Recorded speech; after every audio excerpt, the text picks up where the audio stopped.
Hello everyone, welcome back to my channel. आज हम लोग जानेंगे कि जो जनरली व्यापम में जेल प्रहरी और एमपीएसआई का जो इंग्लिश का सिलेबस है उसमें कौन कौन से टॉपिक दिए गए हैं। जो उसका जो जेल प्रहरी का सिलेबस दिया गया है उसमें डिटेल में सिलेबस नहीं बताया गया है। जो पिछले ईयर्स के क्वेश्चंस आए हैं उसके आधार पर हमने एक डिटेल सिलेबस तैयार किया है कि कौन से टॉपिक से कितने नंबर के क्वेश्चंस आते हैं। तो चलिए चलते हैं, देखते हैं डिटेल सिलेबस क्या है। सबसे पहला टॉपिक आर्टिकल का आता है जो जनरली 1 नंबर का होता है जेल प्रहरी के एग्ज़ाम में। क्योंकि टोटल जेल प्रहरी के एग्ज़ाम में इंग्लिश से 20 क्वेश्चंस आते हैं, उसमें से 1 नंबर आर्टिकल से आता है। सेकंड टॉपिक है prefix and suffix. Prefix and suffix जिसको हिंदी में बोलते हैं उपसर्ग एवं प्रत्यय, वो यह 1 नंबर का आता है। थर्ड नंबर में है कंजंक्शन। कंजंक्शन जो 1 नंबर का आता है।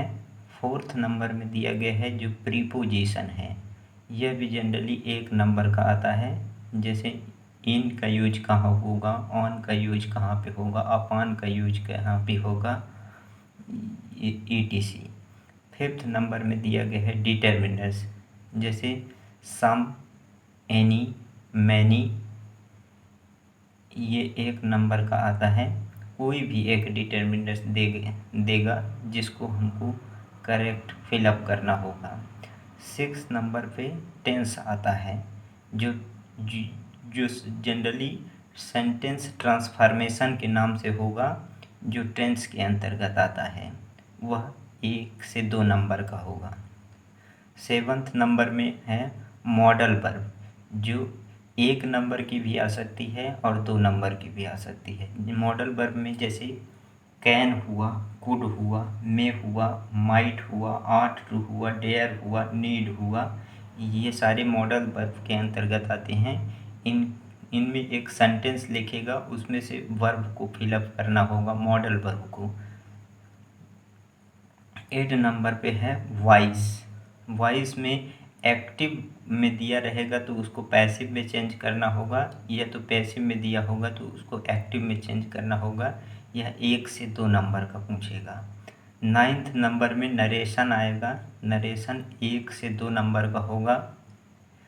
और 10th नंबर में है subject verb agreement. Subject verb agreement का मतलब है यदि सब्जेक्ट सिंगुलर होगा तो वर्ब भी सिंगुलर होगी, यदि वर्ब सिंगुलर होगी तो सब्जेक्ट सिंगुलर होगा। जैसे a number of students. A number of students, अब यहाँ पे फिल इन द ब्लैंक्स देगा प्रेजेंट इन द क्लास। यहाँ पे एक वर्ब जिस प्रकार से सब्जेक्ट होगा उसी के अकॉर्डिंग वर्ब लगेगी, तो यही है सब्जेक्ट वर्ब एग्रीमेंट। फिर 11th नंबर में है सेंटेंस ट्रांसफॉर्मेशन। यह तो सेंटेंस एफर्मेटिव में लिखा रहेगा तो उसको निगेटिव में कन्वर्ट करना होगा, या तो निगेटिव में लिखा रहेगा तो उसको इंट्रोगेटिव में कन्वर्ट करना होगा। यह 1 से 2 नंबर का पूछेगा। पंक्चुएशन 12th नंबर में है punctuation of the sentence. Punctuation, एक पैराग्राफ लिखा रहेगा, उसमें बताना होगा कि कहाँ पे पंक्चुएशन, कहाँ पे कॉमा लगेगा, कहाँ पे फुल स्टॉप लगेगा, ये पंक्चुएशन में आता है। वोकेब पूछेगा जो जनरली 3 से 4 नंबर की होंगी, जिसके अंतर्गत एंटोनिम्स एंड सिनोनिम्स आता है, जो 3 से 4 नंबर का होगा। 13 नंबर में है फ्रेजल वर्ब। फ्रेजल वर्ब पूछेगा जो जनरली 1 से 2 नंबर के आएंगे। और 14 नंबर में कॉम्प्रिहेंसिव, एक पैसेज आएगा, उसी से पैसेज को रीड करके आंसर फाइंड करना होगा। इस प्रकार हमारा लोगों का ये जो इंग्लिश का डिटेल सिलेबस है, ये 14 टॉपिक में कंप्लीट हो जाएगा। इसकी हमारे द्वारा सीरियल से वीडियो अपलोड की जाएंगी। आज इसका पहला पार्ट जो आर्टिकल दिया गया है उसका प्रैक्टिस सेट अपलोड कर रहे हैं। इसी प्रकार से क्रम से ये वीडियो अपलोड होते जाएंगे जो जनरली प्रैक्टिस सेट होंगे। रूल्स पढ़ाने के लिए तो पढ़ सकते हो, पर उस रूल्स को अप्लाई कहाँ पे करते हैं वो अच्छे से प्रैक्टिस सेट के माध्यम से सीख लोगे।